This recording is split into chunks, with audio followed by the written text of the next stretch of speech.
மணிப்பூரில் மனிதமழிந்து மனிதர்களை கொல்லும் சம்பவம் அரங்கேறியிருக்கிறது. நேற்றைய தினம் 16/11/2024 அன்று கடத்தப்பட்ட 6 பேரின் சடலங்கள் அங்கொன்றும் இங்கொன்றுமாய் குப்பை போல் சிதறி கிடந்திருக்கிறது. அங்கு என்ன நடக்கிறது, ஏன், தீர்வு குறித்து பார்ப்போம். மணிப்பூர் என்றதுமே இப்போது எல்லோர் நினைவுகளிலும் வருவது கடந்த ஆண்டு நடைபெற்ற வன்முறை மட்டுமே. ஆனால் அதற்கு இன்று வரை முடிவில்லாமல் இருப்பதுதான் வேதனையான விஷயமாக பார்க்கப்படுகிறது. கடந்த ஆண்டு மே மாதம் 3ஆம் தேதி தொடங்கிய கலவரம் இன்று வரை தொடர்கிறது. இதுவரை 220 பேர் கொல்லப்பட்டுள்ளனர். இந்தியாவின் வடகிழக்கு பகுதியில் இயற்கை எழில் சூழ்ந்த அழகான மாநிலம்தான் மணிப்பூர். இங்கு தற்போது பாஜக ஆட்சி நடக்கிறது. மணிப்பூரில் மைத்தேயி பெரும்பான்மையினருக்கும் குக்கி பழங்குடி சமூகத்திற்கும் இடையே அடிக்கடி வன்முறை வெடிக்கும். ஆனால் கடந்த ஓராண்டுக்கு முன்பு தொடங்கிய கலவரம் இன்று வரை தொடர்கிறது.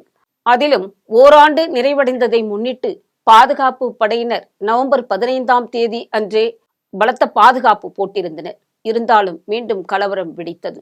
மணிப்பூரில் சமீபத்திய அமைதியின்மைக்கு மைத்தேயி சமூகத்தின் நீண்டகால கோரிக்கையான பட்டியல் பழங்குடியினர், அதாவது எஸ்டி அந்தஸ்தே காரணம் என்றும் கூறப்படுகிறது. இந்த கோரிக்கை அரசியலமைப்பு வழிமுறைகளை பயன்படுத்தி மாநிலத்திற்குள் சுயாட்சி கோரும் குக்கிகள் மற்றும் நாகாக்களுடன் சேர்ந்து ஒரு புதிய நிகழ்வு அல்ல. இருப்பினும் தற்போதைய சூழலில் எஸ்டி அந்தஸ்துக்கான மைத்தேயின் உந்துதல் புதிய வேகத்தை பெற்றதாகவும் கூறப்படுகிறது.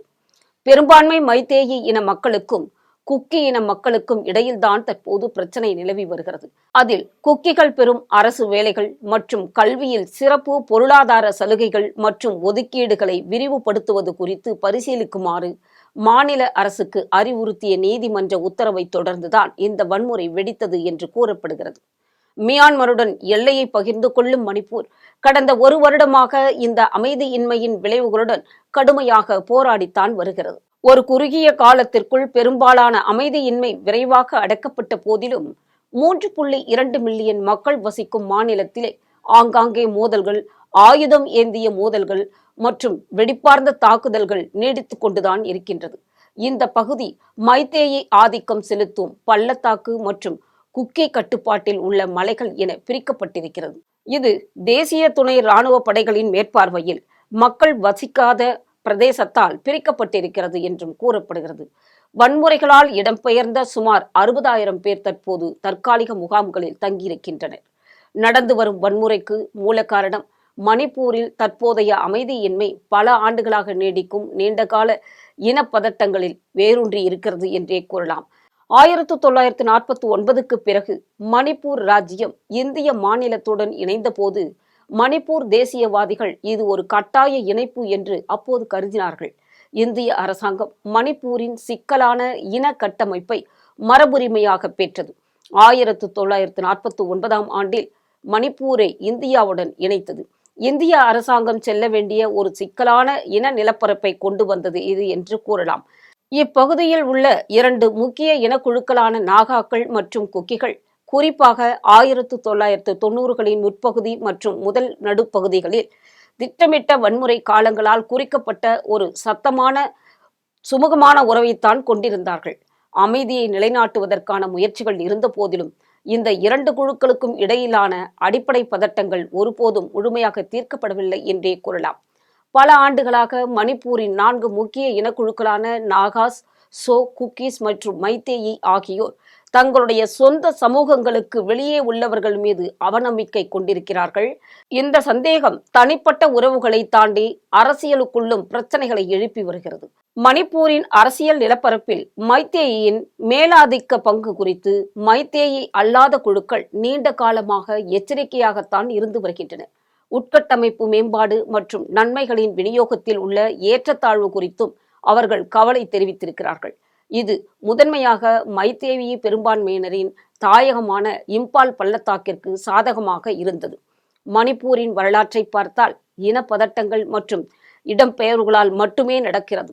மணிப்பூரின் வரலாற்றை பார்த்தால் இனப்பதட்டங்கள் மற்றும் இடம்பெயர்வுகளால் நடக்கிறது.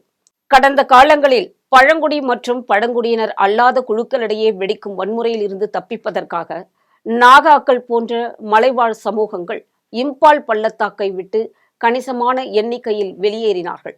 மணிப்பூரின் பழங்குடி சமூகங்கள் நீண்ட காலமாக மைத்தேயிகளுக்கு எஸ்டி அந்தஸ்தை வழங்குவது அவர்களின் உரிமைகள், பிரதேசங்கள் மற்றும் நிலங்களுக்கு அச்சுறுத்தலாக இருப்பதாக உணர்ந்திருக்கிறார்கள். மைத்தேய் சமூகம் இந்திய அரசியலமைப்பு சட்டத்தின் 371C பிரிவில் கூறப்பட்டுள்ளபடி மணிப்பூரின் பழங்குடி மக்கள் தங்கள் மூதாதையர் நிலங்கள் மற்றும் பாரம்பரிய பழக்க வழக்கங்கள் மீது பிரத்யேக உரிமைகளை அனுபவிக்கிறார்கள் என்ற நீண்டகால உணர்வை அவர்கள் வளர்த்தனர். இந்த அரசியலமைப்பானது பழங்குடியினர் அல்லாத இனங்களைச் சேர்ந்த தனிநபர்கள் பழங்குடி பிரதேசங்களாக நியமிக்கப்பட்ட பகுதிகளில் நிலம் வாங்குவதை திறம்பட கட்டுப்படுத்துகிறது என்றே கூறப்படுகிறது. ஆனால் இம்பால் பள்ளத்தாக்கின் எந்த பகுதியிலும் நிலத்தை கையகப்படுத்துவதற்கான திறனை மைத்தேயி சமூகம் முயன்று வருகிறது. அதே நேரத்தில் பழங்குடியினர் ஏற்கனவே அவ்வாறு செய்ய அனுமதிக்கப்பட்டிருக்கிறார்கள் என்பதும் குறிப்பிடத்தக்கது. மைத்தேயி இனத்தவர்களின் பட்டியல் பழங்குடியினர் அந்தஸ்துக்கான கோரிக்கை பல ஆண்டுகளாக நீடித்து வரும் நிலையில் இந்த இயக்கமானது 2017 முதல் குறிப்பிடத்தக்க இழுவையும் வேகத்தையும் பெற்றிருக்கிறது. இந்த அங்கீகாரத்தை பின்தொடர்வதில் சமூகம் பெருகிய முறையில் குரல் கொடுத்து தீவிரமாக இறங்கியிருக்கிறது.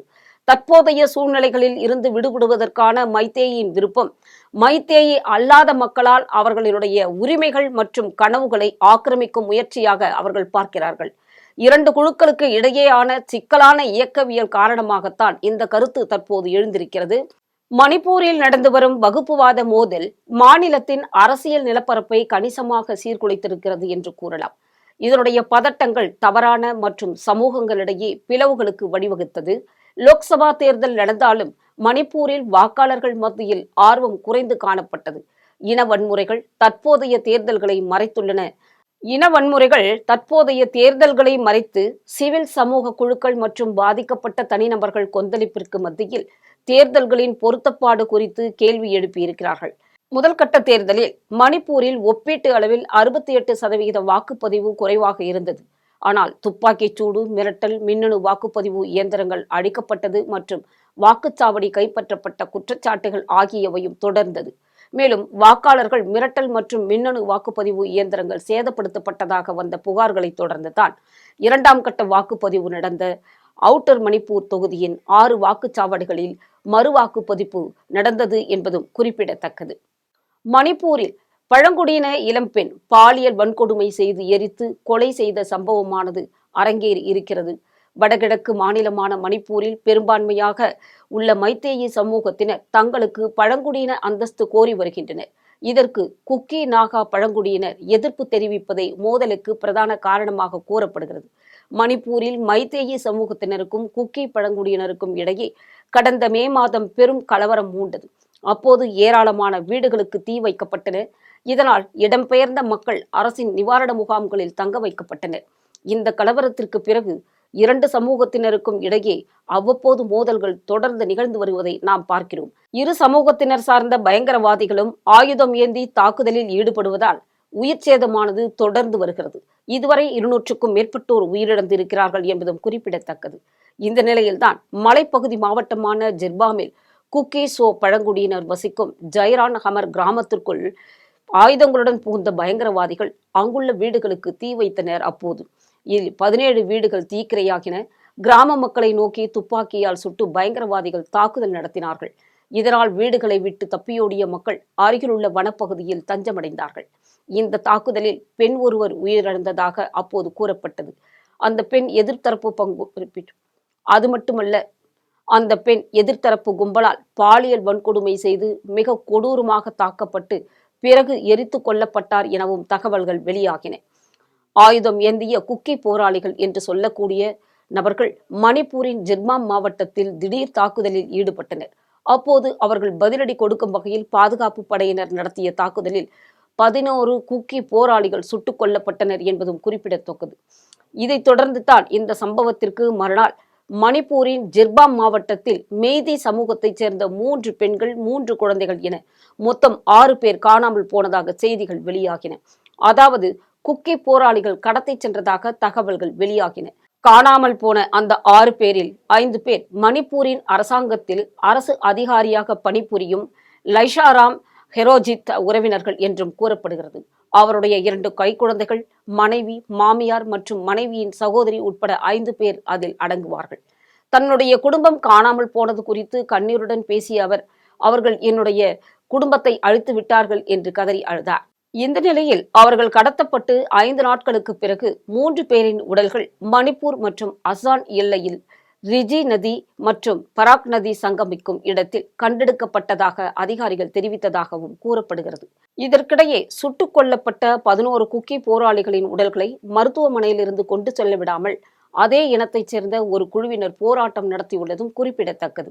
என்கவுண்டரில் கொல்லப்பட்ட அந்த 11 பேரும் போராளிகள் அல்ல, குறிப்பிட்ட கிராமத்தினுடைய தொண்டர்கள் என்று அவர்கள் தெரிவித்தார்கள்.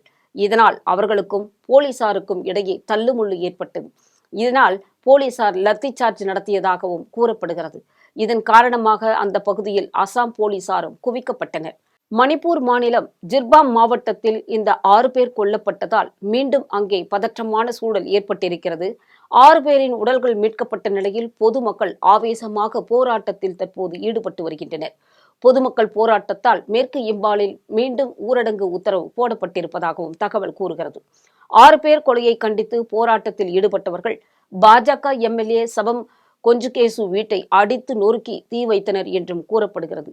இதையெல்லாம் தாண்டி மாநில தலைநகர் இம்பாலில் இருந்து 35 கிலோமீட்டர் தொலைவில் உள்ள காங்போக்பி மாவட்டத்தில் மே 4ஆம் தேதி மணிப்பூரில் 2 பெண்களை நிர்வாணமாக சாலையில் ஆண்கள் குழு ஒன்று அணிவகுத்து செல்லும் கொடூரமான வீடியோ சமூக ஊடகங்களில் பரவலாக வந்ததும் நமக்கு நினைவிருக்கலாம்.